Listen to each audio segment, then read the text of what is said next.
অনর্পিত চরিণ চিরাত করুণায় অবতীর্ণ কলো সমর্পয়তু মুন্নতুজ্জ্বল রসাংস ভক্তির সিংহম হরিপুরট সুন্দর দূতি কদম্ব সন্দীপিতর সদা হৃদয় স্কন্দরে স্ফুরত বশিষ চিনন্দন। কোন যুগে কোন কালে যার্পণ করা হয় নাই সেই মধুর রসে রসাল ভগবান নিজস্ব প্রেম সম্পদ উজ্জ্বল মধুর প্রেম রস। কেবল আমরা কলি যুগের মানুষ এই হরি নামের বশ। জয় রাধে, হরে কৃষ্ণ। জনিতাই অনর্পিত চরিণ চিরাত করুণায় অবতীর্ণ কলো সমর্পয়তু মুন্নতুজ্জ্বল রসাংস ভক্তির সিংহম হরিপুরট সুন্দর দ্যুতি কদম্ব সন্দীপিতর সদা হৃদয় স্কন্দরে স্ফুরত বশিষ চিনন্দন। কোন যুগে কোন কালে যার্পণ করা হয় নাই সেই মধুর রসে রসাল ভগবানের নিজস্ব প্রেম সম্পদ উজ্জ্বল মধুর প্রেম রস। কেবল আমরা কলিযুগের মানুষ এই হরি নামের বশ। তাই না বাবা? কথাগুলো চিন্তা করবেন, 4 ঘন্টা থাকবো তো চিন্তা করে কথাগুলো। আর একটা কথা বলে দিই বাবাদের মায়েদের,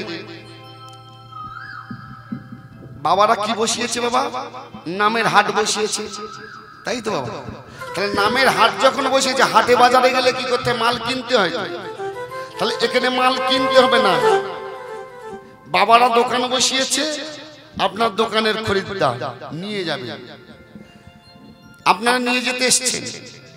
যদি কারো কোনো প্রশ্ন থাকে, হরে কৃষ্ণ, ছোট যদি কারো কোনো প্রশ্ন থাকে, আকাঙ্ক্ষা থাকে, আস্তে আস্তে আমাকে এসে বলবেন। যদি আমার বাবা জানা থাকে নিশ্চয়ই বলবো। কেন? শিক্ষার শেষ নেই, মার খাওয়ার বয়স নেই। কেন? হরিনামটা যাতা জিনিস না, উচ্চাঙ্গ সঙ্গীত। সব থেকে বড় সঙ্গীত হরিনাম সংকীর্তন। গৌর হরি নাম নিয়ে এসেছে, আমরা যে যেমন বাবা পরিবেশন করতে পারি, তাই না? যে যেমন ভাবে কি কত রকম পরিবেশন, কিন্তু আসল জায়গায় আসতে হবে। হরি বল। যে কটা কথা বলবো খুব দামি কথা, গ্রন্থের কথা, শাস্ত্রের কথা। 18টা পুরাণ, ভাগবত, গীতা, মহাভারত, এই তো। এর অতিবাহিত কিছু নেই, কিন্তু যা আছে এবার ভুল। 18টা পুরাণ আছে, ভাগবত, মহাভারত, রামায়ণ, গীতা। এর উপর দিয়ে বিশ্লেষণ হবে। জয় রাধে। যদি কারো আকাঙ্ক্ষা থাকে, জানার ইচ্ছা থাকে, আস্তে আস্তে বলবেন। যদি আমার জানা থাকে নিশ্চয়ই বলবো, যদি না জানা থাকে স্বীকার করবো জানা নেই। হরি বল। নিতাই গৌরী প্রেমানন্দ। হরি বল, হরি বল।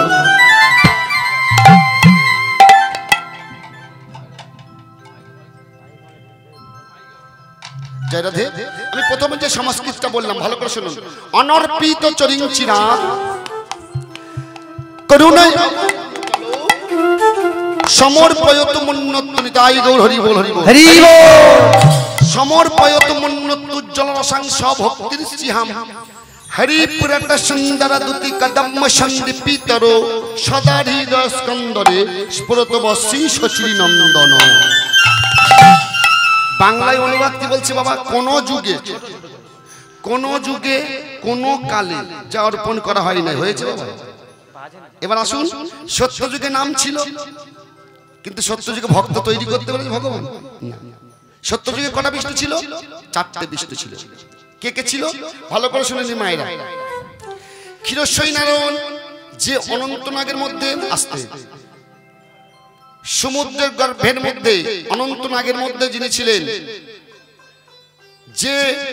যে ভগবান বিষ্ণু নাভিপদ্ম থেকে সৃষ্টিকর্তা ব্রহ্মার জন্ম হয়েছে, যে ভগবান বিষ্ণুর কর্ণমূল থেকে মধুকৈটবের জন্ম হয়েছে, একটা বিষ্ণু গেল, তিনি হলেন ত্রেতা যুগে রামচন্দ্র অবতার।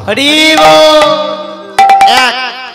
দ্বিতীয় সংকর্ষণ বিষ্ণু, তিনি হলেন কে? ত্রেতা যুগে দশরথের ঘরে দশরথের পুত্র রূপে জন্মগ্রহণ করেছে, লক্ষণ রূপে। তৃতীয় ভগবান বিষ্ণু, তিনি হলেন কে? শত্রুগণ রূপে জন্মগ্রহণ করেছে, দশরথের ঘরে পুত্র রূপে এসেছে। চতুর্থ বিষ্ণুকে লক্ষ্মীপতি ভগবান বিষ্ণু, তিনি হলেন কে? রাম, লক্ষণ, শত্রুঘ্ন ভরত, এই তিন চারটে ভাই, চারটে না ভগবান বিষ্ণু চারজন এলেন ত্রেতা যুগে রামচন্দ্রের ঘরে পুত্র রূপে। নিতাই গৌর হরি বল হরি বল। সত্য যুগে নাম ছিল, কিন্তু চারটে বিষ্ণু থেকেও ভক্ত তৈরি করতে পারলেন না। ভগবান সেখানে ঋণী হলেন কার কাছে? ধরা দেবীর কাছে। অনর্পিত চরিঞ্চিরাত করুণায় অবতীর্ণ কলো সমর্পয়তু মুন্নত উজ্জ্বল সংসভত্রিস্তিহাম হরিপ্রদ সুন্দর দৌতিকদম্মস্মন্দিপিতরো সদাহীর স্কন্দর স্ফুরতব শ্রী শচীনন্দন। হরি হরি বল। সত্য যুগে নাম ছিল, ভক্ত তৈরি করতে পারেন। এলেন কোথায়? ত্রেতা যুগে। বলে না, এক পো দুধের মধ্যে যদি একটু চোনা দেওয়া যায়, দুধটা কেটে যাবে না। ধার্মিক রাজা, ধর্মপরায়ণ, ওই রকম রাজা কেউ আছে বাবা? ধর্মপরায়ণ ধার্মিক রাজা। কেন? আস্তে মৃগ শিকার করতে গিয়ে কি করলেন? মৃগ দেখতে পেলেন না, সূর্যাস্তাচলে পাঠে বসেছে। এবার রাজপ্রাসাদে ফিরে আসলেন মৃগ দেখতে, মৃগ মানে হরিণ, দেখতে পেলেন না। কি করবেন? সঙ্গে সঙ্গে সরজুর জলটাকে চকচক করে আওয়াজ হচ্ছে। জলে একটা আওয়াজ হয় না? কেউ যদি জল নেয় চকচক করে আওয়াজ হচ্ছে, সঙ্গে সঙ্গে দূর থেকে একটা বাণ নিক্ষেপ করলেন। যেই বাণ নিক্ষেপ করেছেন, সঙ্গে সঙ্গে সেই বাণটা গিয়ে কোথায় পড়েছে? অন্ধমণি পুত্র সিংহর মধ্যে। কার করে উঠছে, কে আছো?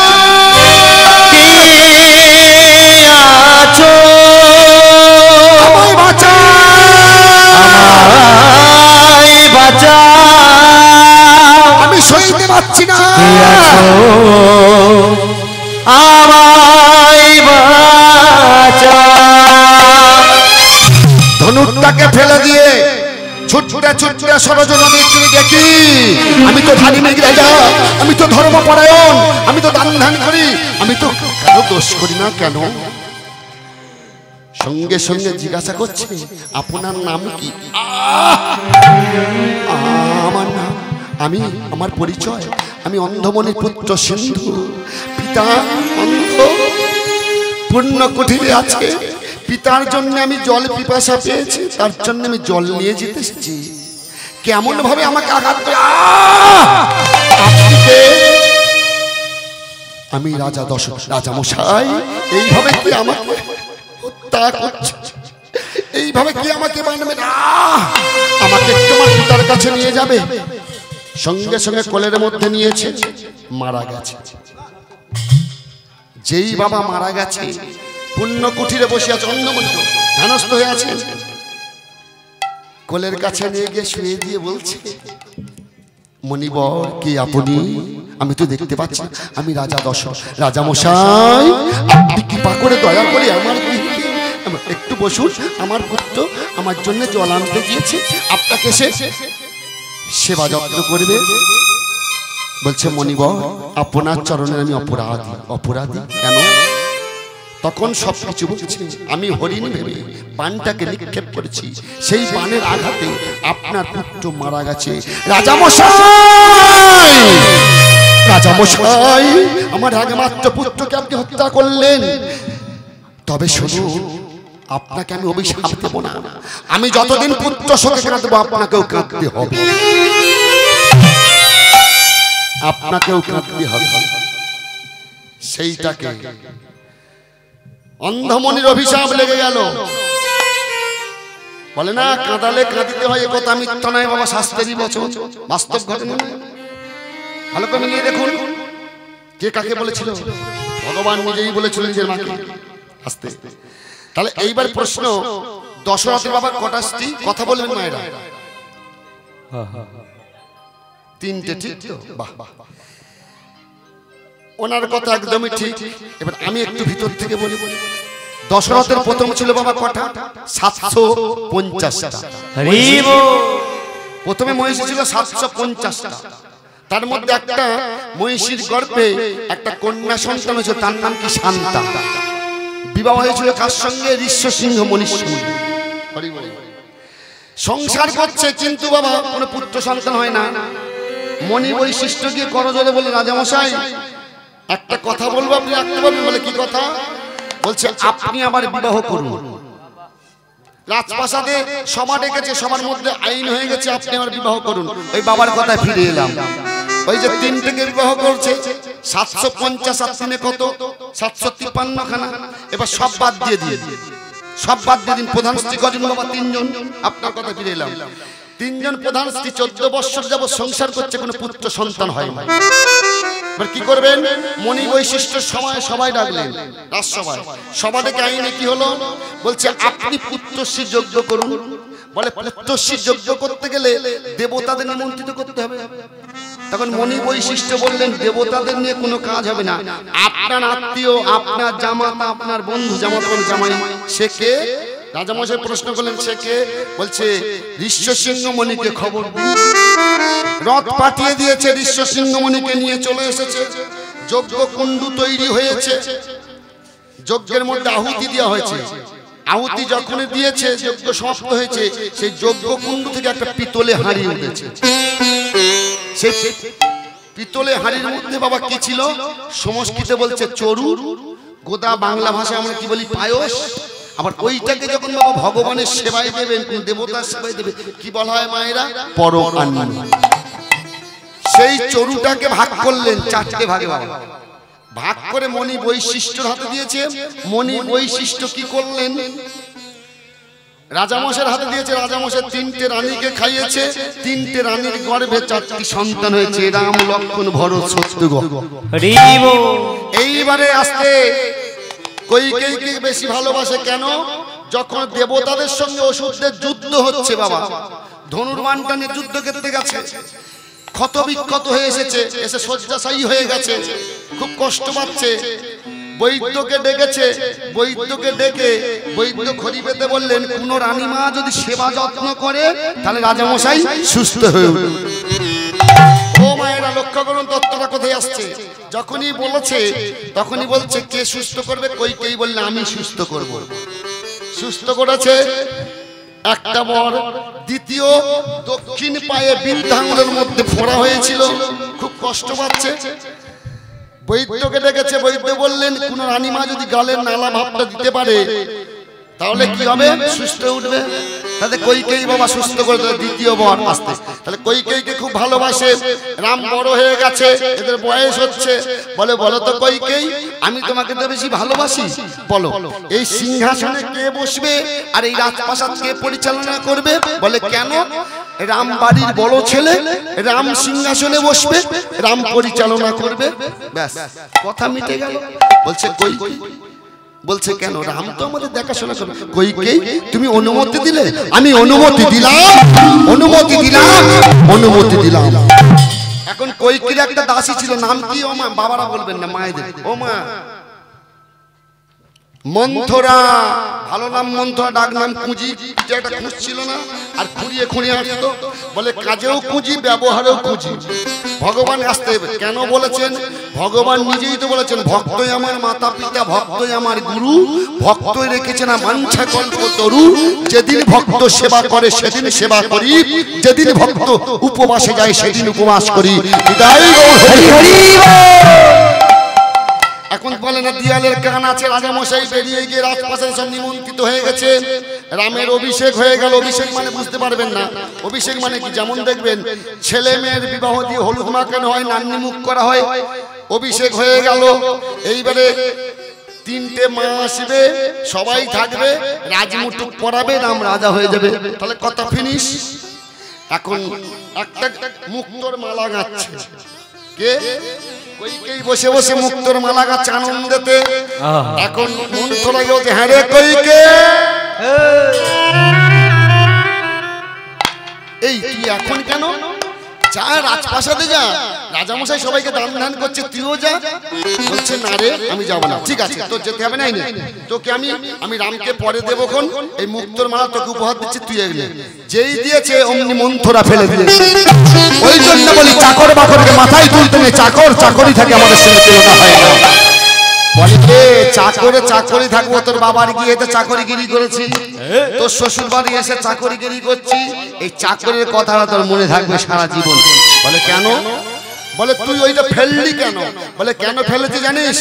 আমার কোনো রাগ নেই, আমার বড় লোক হওয়ার কোনো মুক্তর সাজ নেই, সোনা দানারও কোনো সাজ নেই, অট্টলিকারও সাজ নেই, কিন্তু ভালো যুক্তিটা শোন। বলে কি? বলে রাম যে রাজা হবে তোর ছেলে ভরত কোনোদিন সিংহাসনের দাবিদার হতে পারে না। রাম যে রাজা হবে তোর ছেলে কোনোদিন সিংহাসনের দাবিদার হতে পারবে না। বলে এখন আমি কি করব? বলে উপায় আছে। বলে কি উপায়? শোন, যে রাজা মশাইকে তুই দুটো বর পেতিস সেই বর দুটো চেয়ে নিবি। বলে কেমন করে চাইবো? দেখবি রাম রাজা হবে, রাজপ্রাসাদে সব আছে, কিন্তু আমার কইকেই নেই। কেন? কইকেই তোর ঘরে যখন আসবে, তুই আসার সঙ্গে সঙ্গে যদি বলে যা চাইবো, তুই সঙ্গে সঙ্গে চোখের জলটা মুছে বলবি যা চাইবো। বলে হ্যাঁ। বলবি চাওয়ার আগে আমার মস্তকে হাত দিয়ে 3 সত্য করব। জিলিপির মতন বাবা পেঁয়াজটাকে কেমন আটকাচ্ছে দেখো, 2.5টা পেঁয়াজ। যা শোকের কান্না কাঁদ। বলে কি চাইবো তুই বলে দিয়ে যা। বলে কেন? দুটো বরের মধ্যে প্রথম বর চাইবি রাম 14 বছরের জন্য বনবাসী হবে, আর দ্বিতীয় বর ভরতকে সিংহাসন দিতে হবে। বলে দিয়ে চলে গেছে, শোকের কান্না কাঁদছে। এখন রাম রাজা হবে, সব আছে, রানীরা, রাজপ্রাসাদে অনুষ্ঠান হচ্ছে। আমার কইকেই কথা, কইকেই ঘরে গিয়ে দেখলে কইকেই ঘরের মেঝে শুয়ে শুয়ে কাঁদছে। এ কি কইকেই তুমি কাঁদছো কেন? তুমি যা চাইবে আমি তোমার। তুলে বসিয়ে চোখের জলটা মুছিতে। বলে যা চাইবো। সঙ্গে সঙ্গে কইকের মাথার মস্তকে টনকটা নড়ে গেছে।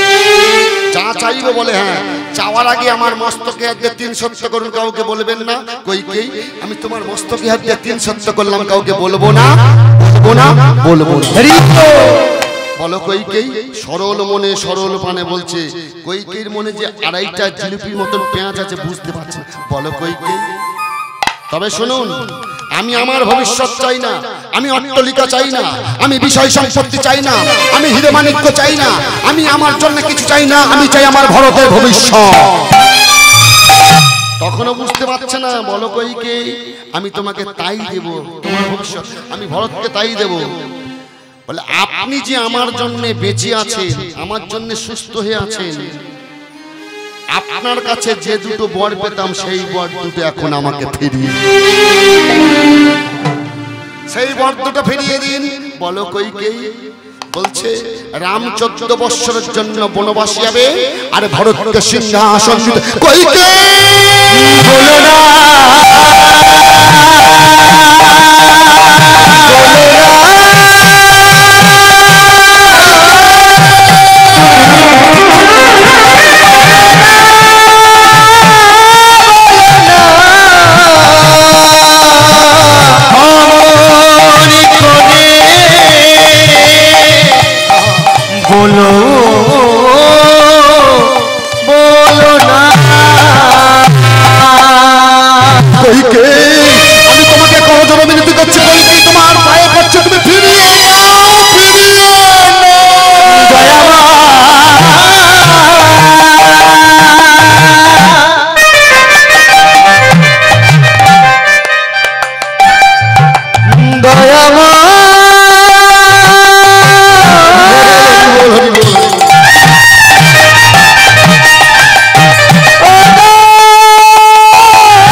অচৈতন্যে পড়লেন। কোন বাবা মা বাবা সহ্য করতে পারবে? বিনা মেঘে বজ্রপাত। এখন রাম চিন্তা করছে, একবার রাম নামে যত পাপ হরে, পাপীর সাধ্য নাই তত পাপ করে। বাবা এই শ্লোকটা প্রথম লেখেন দস্যু রত্নাকর, সব বাংলায় কিন্তু দিয়ে গেছে, তাইনি বাবা? দস্যু রত্নাকর প্রথমে এই শ্লোকটা লিখেছিল। যখন দস্যু রত্নাকর দস্যুগিরি করত, ডাকাতি করত, অত্যাচার করত, কিন্তু জানতো কে? দেবতাদের মধ্যে 3 জন জানতো, সৃষ্টিকর্তা ব্রহ্মা, বিষ্ণু, মহেশ্বর। এবার কে পরীক্ষা করতে যাবে? তিনজনের মধ্যে কথা বলা বলি হচ্ছে। এবার সৃষ্টিকর্তা ব্রহ্মা বলে আমি যাব, বলে গেলে তোর একজনকে সঙ্গে নিতে হবে, বলে আমার মানুষ পুত্র নারদকে নিয়ে যাব। বলে কেমন করে যাবে? বলে কেন? সন্ন্যাসী বেশি যাব। সন্ন্যাসী বেশে বনের পথ দিয়ে যাচ্ছিল, আর ওই দিনকে সন্ধ্যাবেলায় কোনো হত্যা করতে পারেনি, গাছের ডালে উঠে বসে শুয়েছে। যে আওয়াজটা পেয়েছে বনের ভিতর থেকে যাচ্ছে, সঙ্গে সঙ্গে লম্প ঝম্প দিয়ে পড়েছে। সেই লম্প ঝম্প দিয়ে বলছে আপনারা কে? বলে আমরা নবীন সন্ন্যাসী, ভিখারি সন্ন্যাসী, আমরা এই পথ দিয়ে যাচ্ছি। বলে আপনাদের সাহস তো মন্দ নয়, আমাকে সবাই চেনে, আমি দস্যু রত্নাকর, আমি ডাকাত, আমি হত্যা করি, আমি যার কাছে যা থাকে সব কেড়ে নিই, তাই না বাবা? সেই দস্যু রত্নাকরকে বলেছিল তুমি ডাকাতি করো, হত্যা করো, এই যে পাপ করছে পাপকে ভুগবে কি? বলে কেন? আমার বাড়ি দিল। বলে যাও বাড়ি থেকে জিজ্ঞাসা করে এসো। বলে আপনারা চলে যাবেন? বলে না, আমরা গাছের নিচে বসে আছি। একদম ঠিকঠাক না, বলছে গাছের নিচে বসে আছি। বসে আছে, বাড়িতে গিয়ে নিজের বাবাকে জিজ্ঞাসা করলো, মাকে জিজ্ঞাসা করলো, স্ত্রীকে জিজ্ঞাসা করলো, কেউ বাবা পাপের ভাগ নেয়? এই যে আমরা বলি না দুই স্বামী স্ত্রীর মধ্যে সুখের অর্ধেক দুঃখের অর্ধেক, বলি না বাবা? কিন্তু স্বামী স্ত্রীর মধ্যে ভাগাভাগি হয় কখনো?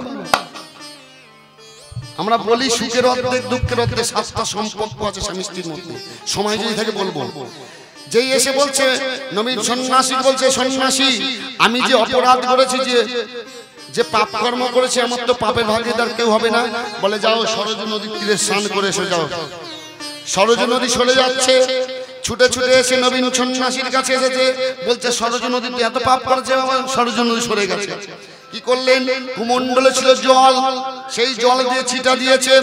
বসে বসে বলছে বলো রাম রাম বলো। বাবা পাপ মুখে হয় কখনো রাম রাম? এবার শিখিয়ে দিচ্ছে বলো মরা মরা মরা মরা মরা মরা মরা মরা মরা মরা মরা। হচ্ছে না বাবা? দেখুন বারবার ধরে বলুন মরা মরা মরা মরা মরা মরা মরা মরা। রাম রাম হচ্ছে না। বলছে তুমি যতদিন না রাম রাম উচ্চারণ করতে পারবে ততদিন তুমি উদ্ধার হবে না। কতদিন ছিল? 60,000 বছর তপস্যা করেছে। 60,000 বছর। 60,000 বছর পরে এসে দেখলে সেই দেবতারা, সৃষ্টিকর্তা ব্রহ্মা, মহামণি, নারদ সবাই এসে দেখলেন রাম রাম উচ্চারণ হচ্ছে, কিন্তু কোথা থেকে হচ্ছে? একটা রুইয়ের ঢিবি ছিল, পুরুষ দেহটার মধ্যে সর্বশেষ করে দিয়েছে, শুধু হাড়গুলো ছিল আর প্রাণটা ঠিক ঠিক ঠিক করছে, রাম রাম করছে, উচ্চারণ হচ্ছে খুব আস্তে আস্তে, রাম রাম রাম রাম রাম। কি বললেন? বরুণকে বললেন বরুণ, পবনকে বললেন পবন, আস্তে। একজন কারে বললে তুমি বাতাস দাও, বালিগুলো সরিয়ে দাও। একজন বলে তুমি ধুয়ে দাও, ধুয়ে দিয়েছে। আবার তিনজনে আশীর্বাদ করলো, তিনজনের 3টে নয়ন থেকে তাকে আবার পূর্ণাঙ্গ করে তুলেছে, আশীর্বাদ করে পূর্ণাঙ্গ করে পুনর্জন্ম দিয়েছে। সেদিন থেকে নাম কি হলো? বাল্মীকি মুনি।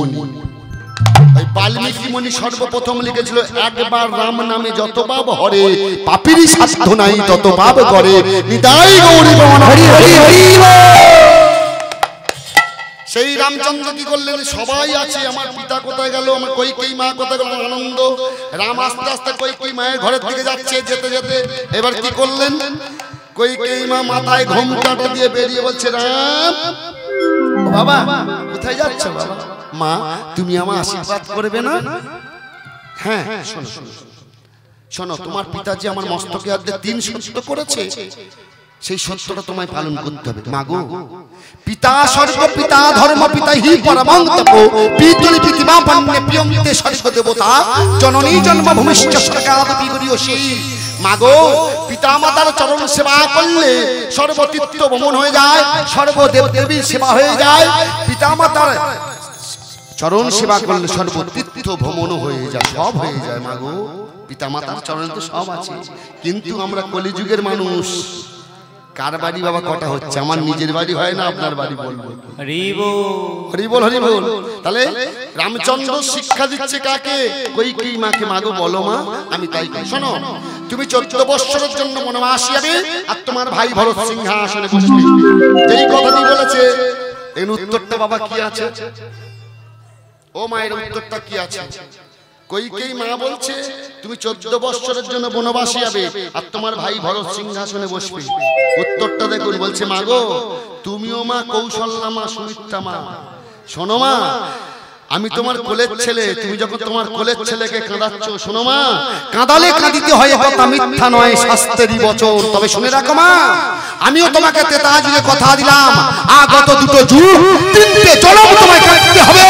মা বলা বাকি তোমার কোলে থাকবে না, থাকবে না, থাকবে না। হরি হরি হরি ফিরে আসুন। সত্য গেল, তেতা গেল, এলো দাপর, এলো দাপর। সেখানে ভক্ত তৈরি করতে পারলেন না, বলেছে বাবা ভক্ত তৈরি করতে পারলেন না। দাপর যুগে আসতে সেই কইকেই কি হলেন? কংসের ভগিনী দেবকী। বুঝতে পারছেন সবাই? মায়েরা বুঝতে পারছেন? মা কথা বলবেন না। কংসের ভগিনী দেবকী। কৌশল্যাকে হলো গর্ভধারিণী মা, বৃন্দাবনের নন্দালয়ে পালিত মা যশোমতী মা। সুমিত্রাকে হলো বৃন্দাবনের নন্দালয়ের বলরামের মাতা রোহিণী।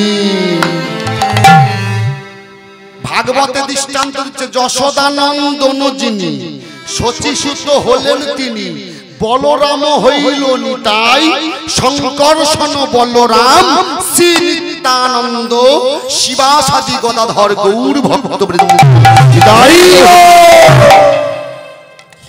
আমার কথা নয়, ভাগবতের কথা। কি বললেন? যশোদানন্দন যিনি শচীসুত হলেন তিনি। ভাগবত দৃষ্টান্ত বৈষ্ণব কথা বললেন। কি বলছেন? যশোদানন্দন যিনি শচীসুত হলেন তিনি, যশোদানন্দন যিনি শচীসুত হলেন তিনি, যশোদানন্দন যিনি শচীসুত হলেন। মায়েরা মরি রে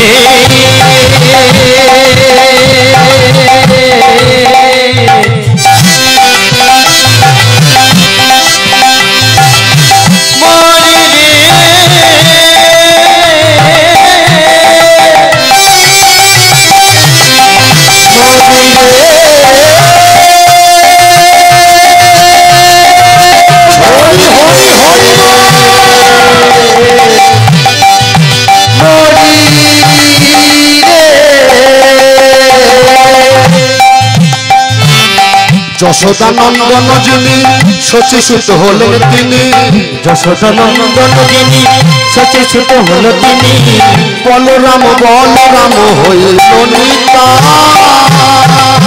কিবা বলরাম হইল নিতা, শঙ্কর্ষণ বলরাম শ্রী নিত্যানন্দ, শঙ্কর্ষণ বলরাম শ্রী নিত্যানন্দ, শঙ্কর্ষণ বলরাম। ফিরে আসুন বাবা, একটু আগে বলে গেলেন শঙ্কর্ষণ বলরাম। শঙ্কর্ষণ কে? সত্য যুগে যে শঙ্কর্ষণ বিষ্ণু ছিল, ওই জন্য ওয়ার্ডটা কি বলছে?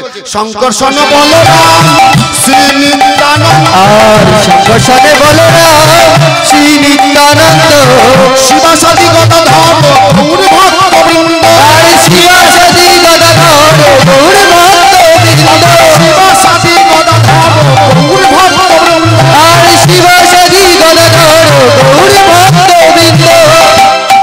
যশোদানন্দন যিনি, নন্দন মানে বাবা পুত্র, নন্দন মানে যশোদানন্দনের শচীসুত হলেন তিনি। শচীসুত মানে পুত্র, শচী গর্ভ সিন্ধু মানে আসতে। যশোদানন্দন যিনি শচীসুত হলেন তিনি, বলরাম হইল নিতাই। দাপর যুগে দাদা বলরাম, কলি যুগে নিত্যানন্দ প্রভু। বলরাম হইল নিতাই, শঙ্কর্ষণ বলরাম। সত্য যুগে শঙ্কর্ষণ বিষ্ণু, দাপর যুগে দাদা বলরাম, তেতা যুগে ভাই লক্ষণ। ওই যে শঙ্কর্ষণ বলরাম শ্রী নিত্যানন্দ শিবাসাদি গদাধর গৌর ভক্ত বৃন্দ। শুধু বাবা আপনারা আমরা ভক্ত নয়, কিন্তু নিত্যানন্দ বাবু অদ্বৈত শিবাস গদাধর বৈষ্ণব সমাজ সবাই ভক্ত। কিন্তু হরি বল, হরি বল, জয় রাধে।